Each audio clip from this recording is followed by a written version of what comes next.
Good day. My name is Mariel R. Balde, a student nurse from the University of Mindanao. Today, I'm going to perform to you about applying and removing PPE. Definition: all healthcare providers must apply PPE, clean or sterile gloves, gowns, masks, and protective eyewear, according to the risk of exposure to potentially infective materials. Purpose: to protect healthcare workers and clients from transmission of potentially ineffective materials. Equipments and supplies needed: sterile gloves, clean gloves, gown, eyewear, mask, or mask with face shield. Remove or secure all loose items such as name tags or jewelry.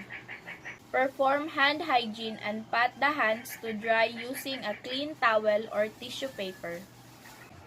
Apply a clean gown. Pick up a clean gown and allow it to unfold in front of you without allowing it to touch any area soiled with body substances. B. Slide the arm and the hands through the sleeves. C. Fasten the ties at the neck to keep the own place. D. Overlap the gown at the back as much as possible and fasten the waist ties or belt. Overlapping securely covers the uniform at the back. Waist ties keep the gown from falling away from the body, which can cause spoiling of the uniform. Apply the face mask. A. Locate the top edge of the mask, usually has a narrow metal strip long edge. B. Hold the mask by the top two strings or loops. C. Place the under edge of the mask over the bridge of the nose and tie the upper ties at the back of the head or secure the loops around the ears. If glasses are worn, fit the upper edge of the mask under the glasses. With the edge of the mask under glasses, clouding of the glasses is less likely to occur. D. Secure the lower edge of the mask under the chin and tie the lower ties at the nape of the neck. To be effective, a mask must cover both nose and the mouth because air moves in and out of both. E. If the mask has a metal script, adjust this firmly over the bridge of the nose. Secure fit prevents both the escape and the inhalation of microorganisms around the edge of the mask and the fogging of the eyeglasses. F.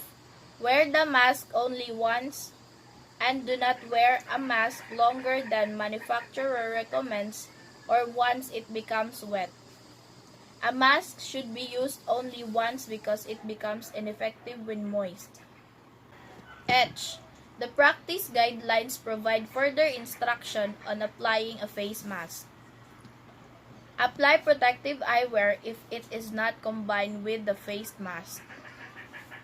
Apply clean gloves. A. No special technique. B. If wearing a gown, pull the gloves up to the cover of the cuffs of gown.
To remove soiled PPE, remove the gloves first since they are the most soiled. A. If wearing a gown that is ties at the waist in front, undo the ties before removing gloves.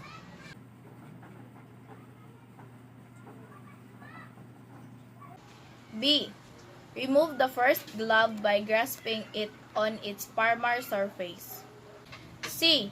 Pull the first glove completely off by inverting or rolling the glove inside out. Keep the soiled parts of the used gloves from touching the skin of the waist or hand. D. Continue to hold the inverted removed glove by the fingers of the remaining gloved hand. Place the first finger of the bare hand inside the cuff of the second glove. The soiled part of the gloves is folded to the inside to reduce the chance of transferring any microorganisms by direct contact. E. Using the bare hand, continue to remove the gloves which are now inside out and dispose them in the container. Perform hand hygiene.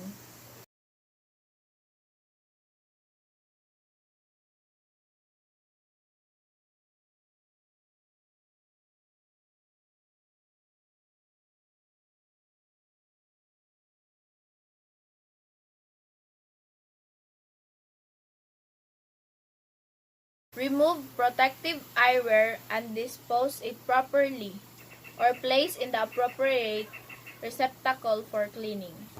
Contact with microorganisms may occur when removing PPE. Remove the gown when preparing to leave the room. A. Avoid touching soiled parts of the outside of the gown if possible. B. Grasp the gown along the inside of the neck and pull down over the shoulders. Do not shake the gown. C. Roll up the gown with the soiled part inside and discard it in appropriate container. The top part of the gown may be soiled. For example, if you have been holding an infant with a respiratory infection. Remove the mask. A. Remove the mask at the doorway to the client's room. If using a respiratory mask, remove it after leaving the room and closing the door.